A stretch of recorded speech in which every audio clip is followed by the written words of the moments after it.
2 years after the Six-Day War, Israeli Foreign Minister Abba Eban stood before the United Nations and stated, "We have openly said that the map will never again be the same as on June 4th, 1967. For us, this is a matter of security and of principles. The June map is for us equivalent to insecurity and danger. I do not exaggerate when I say that it has for us something of a memory of Auschwitz. This is a situation which will never be repeated in history." Except that if it was up to President Obama and the Israel haters at the UN, that situation will in fact be repeated.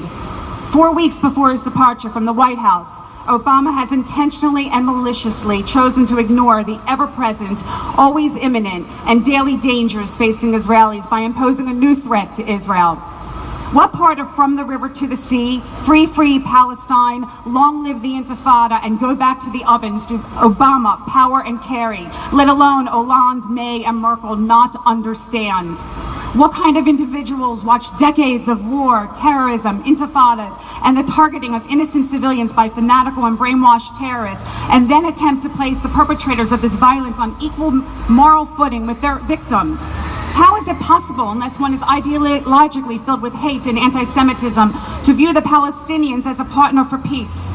Now, maybe Obama and his globalist Israel-hating cronies at the UN are simply ignorant about Israel's history, the Jewish people's 3,000-year-old historical connection to the land, our biblical heritage, and our legal right under international law to live in the Jewish quarter and Judea and Samaria and to pray at the Western Wall. But we recently watched in horror as the UN's cultural agency, UNESCO, passed a resolution intentionally erasing Jewish identity from Jerusalem. The Jerusalem that is mentioned over 600 times in the Bible and not once in the Quran. The Jerusalem that Elie Wiesel recognized as, quote, much more than a city, it is what binds one Jew to another in a way that remains hard to explain. When a Jew visits Jerusalem for the first time, it is not the first time, it is a homecoming, end quote. And what do Arabs do when they enter Jerusalem? They drive cars and trucks into Jews. They carry knives looking to stab Jews. And they singularly focus on denying Jews rights to live anywhere in Israel and pray at our holy sites. But Obama, Hollande, Merkel, and other world leaders choose to turn a blind eye when violence is directed at Jews. And there is only one word for that: anti-Semitism. Perhaps Obama and the other world leaders don't understand what the pre-67 Auschwitz borders mean to Israel's ability to defend herself. But believing that would be naive. These people know exactly what they are doing, and they are obsessively motivated by the same bias and disdain for the Jewish people that the UN member states have always had, and that led to 20 resolutions passed just this year against Israel, the only free democracy in the region, and the one and only homeland of the Jewish people.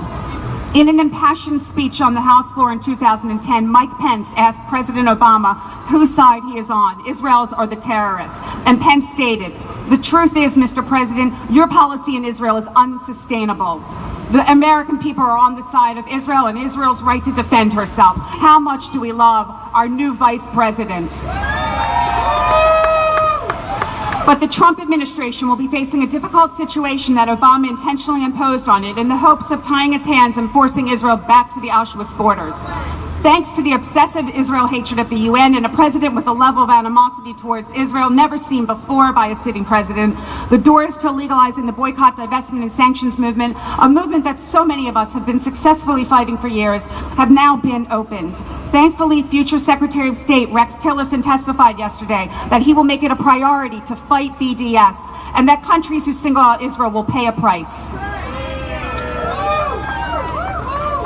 Even worse, the horrific terror attacks this past Sunday that left 4 young IDF soldiers dead and 17 seriously wounded may be just the tip of the iceberg of the violent response to Resolution 2334. But if you think Obama's campaign to harm Israel's ability to survive ended with this resolution, you would be sadly mistaken. On Sunday, France will be hosting a Middle East peace conference. That would be the France that is best known for its penchant to surrender, whether to Germans or to Muslims. So it is not surprising that this country, the one that Jews are fleeing en masse due to frightening levels of anti-Semitic violent attacks, is attaching itself to the failed Obama presidency and a plan that will certainly prove to be a failed endeavor. But we recently learned that a Resolution 2335 is in the works and is scheduled to be voted on by the UN Security Council on January 17th. just 3 days before Obama leaves office, that would officially recognize a state of Palestine and demand that Israel be confined to the Auschwitz borders. While Obama would have you believe otherwise, UN resolutions are not binding on the U.S. and do not hold the force of international law. And despite Obama's efforts to weaken American exceptionalism, we are still the most powerful nation in the world and have the ability under Trump to make anyone attempting to force a two-state solution without bilateral and direct negotiations between the parties pay a price. We must send a message to the world that we will not hand our freedoms, authority, and power over to the likes of France, Russia, and China, and most certainly not the UN. And we must send a message to the world that the United States stands with our greatest ally, Israel. I stand here as a representative of the Endowment for Middle East Truth, Emet, which means truth in Hebrew. The truth is that Barack Hussein Obama will go down in history as the single worst president in American history who attempted to sever the special bond between Israel and the United States, who successfully turned Israel's survival into a partisan issue, and who will make Jimmy Carter look like small peanuts in his post-presidency.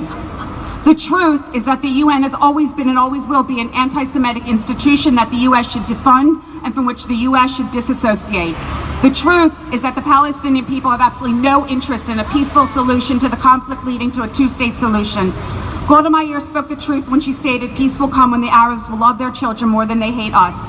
But the most important truth is that Israel, with the support of all of us standing here today and a new government ready to repair the damage inflicted over the past 8 years, will survive, continue to flourish, and forever remain the homeland of God's chosen people. Thank you. Am Yisrael Hai.